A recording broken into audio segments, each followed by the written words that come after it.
அஸ்ஸலாமு அலைக்கும் வரஹ்மத்துல்லாஹி வபரகாத்துஹு.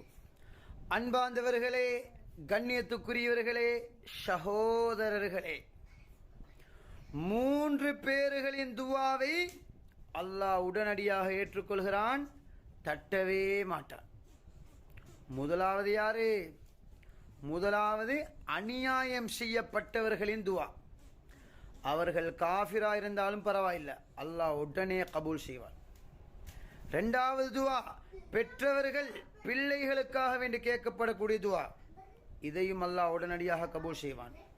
3வது ஆகுமான பிரயாணத்தில் கேட்கக்கூடிய துவா, இதையும் அல்லாஹ்வுக்கு சுப்ஹானஹு வ தஆலா உடனே கபூல் செய்வான். அன்பார்ந்தவர்களே, கண்ணியத்துக்குரியவர்களே, நாங்க கேட்கக்கூடிய துவாவை அல்லாஹ் ஏன் கபூல் செய்கிறான்? இல்லை, முதலாவது நம்பிக்கை இல்லாமல் கேட்டால் அல்லாஹ் கபூல் செய்ய மாட்டான்.